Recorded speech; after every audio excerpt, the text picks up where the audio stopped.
سبحانك اللهم ربي وبحمدك، سبحانك ربي العظيم.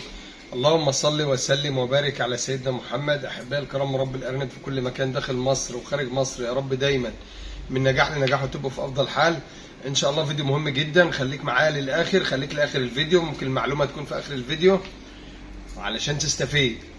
عم محمد، يعني ايه تلقيح اجباري؟ انا عندي النتايه عايز القح اجباري علشان يبقى عندي انتاج. انا الام بعد ما بفطم عيالها او الام بعد ما بتولد بتتعبني جدا علشان في التلقيح.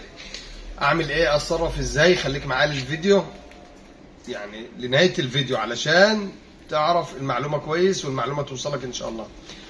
التلقيح، بالنسبه للتلقيح الامهات ان شاء الله بعد الولاده ب7 ايام، يعني تعد 7 ايام بعد الولاده تلاقي الام حمراء وجاهزه. تلاقي الام حمراء وجاهزه في اليوم السابع، في اليوم التاسع، في اليوم ال11 هتلاقي الامهات ان شاء الله حمراء مع علف كويس، مع شغل كويس، مع سلالة كويسه. بتلاقي زي ما قلت لحضرتك، بتلاقي في الايام اللي انا قلت لك فيها دي بتلاقي الام رافعه. في على 7 ايام تلاقي الام رافعه محمريه وكويسه، على 9 ايام تلاقي الام محمريه وكويسه، على 11 يوم بتلاقي الام محمره وكويسه. فانت تتابع المواعيد ديتي علشان مفيش ميعاد منهم يروح منك. انا دخلت مزرعتي عايز اشتغل، عايز القح، دايما عندي مشكله ان انا الام ما بتفوت مني، او الام ما بحطهاش للذكر، بلاقيها بارده، بلاقيها مش رافعه. اولا لو عندك علف كويس وسلاله كويسه المشكله دي مفضوضه، المشكله دي يعني خلاص هتتخلص منها نهائي، لان في امهات وفي سلاله كويسه جدا وخصوبتها حلوه قوي، ودي بتتميز بقى زي مثلا السلاله النيوزيلندي بتتميز بقى الامهات. طيب اللهم صل على النبي، علف كويس، علف عاتي للارنب كل احتياجاته الغذائيه، بتلاقي الارنب رافع وتمام وزي الفل، يبقى علف وسلال. فركز في النقطتين دول هتلاقي الامور ماشيه معاك كويس. طيب امتى لقح اجباري وامتى لقح ازاي؟ انا قلت لك في السابع والتاسع والحداشر بتلاقي الام جاهزه. طيب الام لو عدى مني يوم اقول لك انت الغلطان. ليه بقى؟ لان حضرتك انت داخل تعلف مزرعتك، داخل تكنس مزرعتك، داخل تشتغل. اول حاجه قبل ما تمسك اي حاجه بايدك، قبل ما تلوث ايدك بالكنيس، قبل ما تلوث ايدك بتنظيف العلافات، قبل ما تعمل اي حاجه، انا محتاج ايديا تبقى نظيفه وانا بتعامل مع الارانب. وهعمل لك فيديو ازاي اتنقل من ارنب لارنب وايدي نظيفه ان شاء الله، علشان برضو الامور تبقى ايه، ما انقلش مرض من ارنب لارنب والكلام ده. هعمل لك فيديو جاي الكلام ده ان شاء الله.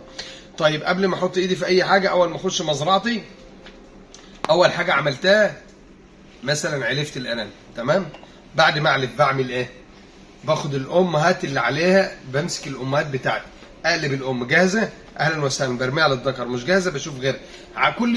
كل يوم انا بعلف الصبح واخر النهار، كل ما اخش اعلف اقلب الام اشوفها حمراء ولا لا، لانه طول ما انا بقلب الامهات وببص فيها مش هيفوت مني الوقت، مش هيعديني، قطعا هلاقي الام حمراء. انما مثلا انا طيب اما ابقى اروح مثلا مشوار وارجع، انا هعلف بس ورايح حته وابقى ارجع بالليل اصل انا مش فاضي دلوقتي وعاوز اطلع مشوار مع اصحابي، يبقى الصبح. كل الكلام ده انت اللي غلطان فيه. اول حاجه تعملها اول ما تخش مزرعتك عشان يبقى في انتاج، علشان الامهات تقلب الام على طول وتبص فيها قبل ما تمد ايدك في اي حاجه. علفت اهلا وسهلا، ما علفتش تقلب الام كويسه، بحطها للذكر وبعلف. عم اعلف الاقي الام اتكسرت مره واثنين وثلاثه، انقلها تمام. خلصت وكنست مزرعتي وتمام وزي الفل.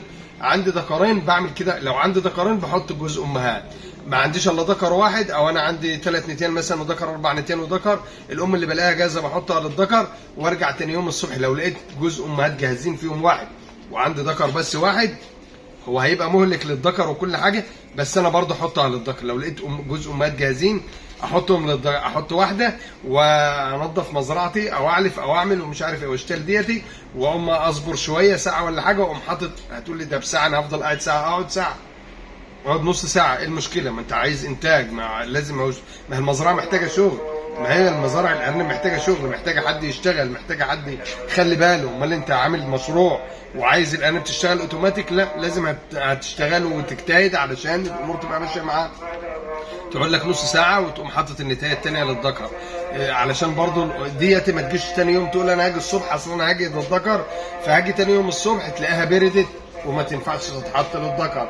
طيب يبقى انا كده ايه؟ ضيعت على نفسي فرصه، لان الام كانت رافعه وكانت كويسه عندي وانا ضيعت على نفسي فرصه. تمام، يبقى انا ما ضيعش الفرصه ديتي، واعمل اللي انا بقى ايه اللي انا اقدر عليه علشان يبقى عندي اداره كويسه للمشروع وابقى ناجح، واعمل الكلام اللي انا قلت لحضرتك عليه ده. طيب الذكر هيبقى موجود يا عم محمد؟ لا، ما انا هاجي تاني يوم ممكن ما الاقيش الامهات رافعه، الذكر نايم مرتاح ولا اجهاد ولا حاجه. ايه المشكله؟ ممكن يفوت يوم واتنين ما الاقيش الامهات رفعت، الذكر نايم، يبقى انا ما جيتوش برضه. انما لما يكون عندي الفرصه ما اضيعهاش، ركز كده، يكون عندي الفرصه دي ما اضيعهاش. طيب ده التلقيح بالنسبه للتلقيح العادي، ان انا قلبت الام لقيتها كويسه تمام. طيب بالنسبه للمزارع الكبيره اللي فيها 100 ام والكلام ده، في عنده 10 ذكوره مثلا، اول حاجه بيعملها قبل اي حاجه يجيب النتيان ويحط للذكور على طول ويقف معاهم، خلص تكسير. بعد ما يخلص تكسير، بعد ما يخلص تلقيح، يبدا يشوف ان هو هيعمل ايه تاني في المزرعه. انما اول حاجه يعملها زي ما قلت لحضرتك، اول حاجه يعملها البحث عن الامهات اللي رافعه او الخصوبه بتاعتها كويسه، علشان يبقى في انتاجيه على طول. دي بالنسبه ان انت اعمل ايه او اتصرف ازاي. فانا بديك ايه خطه ان انت تمشي عليها وتبقى ناجح في موضوع التلقيح ده. طيب يا عم محمد، في حاجه اسمها تلقيح اجباري، وسمعنا عن التلقيح الاجباري علشان يعني ايه يبقى في انتاج في المزرعه. اقول لك يعني ايه اجباري؟ يعني ام ما هيش رافعه وما عندهاش خصوبه وما فيش عندها اي استعداد للتعشيه، والدنيا يعني ما فيش خالص، امسكها اربطها بفتله وامسك الفتله او امسكها للذكر وارفعها واعمل كل ده، يبقى في الفاضي، هي ما عندهاش استعداد. لو عندك 10 امهات بالطريقه ديتي، ممكن ام تمسك منهم وما تيجي تولد تلاقي عيالها مش كويسين، لان ما كانش عندها وعدد قليل، ما فيش خصوبه. انما يبقى انا كده ده مش التلقيح الاجباري، ده الخساره الاجباري. كده انا بخسر اجباري، كده انا بخسر نفسي اجباري. ليه؟ لان انا جبتها النهارده وعملت لها الحبل او عملت لها الاستيك او اي طريقه اللي انتوا بتشوفوها على اليوتيوب او الناس اللي قبل كده نصحتك، او تلقح اجباري باي طريقه ان كانت علشان ايه تعمل كده. ممكن تاني يوم تلاقيها رفعت، يبقى انا لقحتها اجباري النهارده وتاني يوم ما عادتش رافعه ولا بتاع، انا لقحتها بقى خلاص اجباري. انما ممكن تاني يوم كنت استنى بس للصبح الاقيها رفعت، وبدل ما القحها اجباري القحها طبيعي. الامر يبقى بسيط اهوت. فرقها ايه؟ لو فرقها 3 ايام 4 ايام انت كسبان، لان لما يكون الخصوبه موجوده نسبه العشر الايجابيه بتاع العشر بتبقى اعلى، بيبقى الامور دي نسبه الام ان هي تجيب عدد كبير او يبقى في عدد كويس دي بتبقى اعلى. علشان انا قلت لك قبل كده ان الام هي اللي مسؤوله عن العدد مش الذكر، لان الناس فاهمه غلط.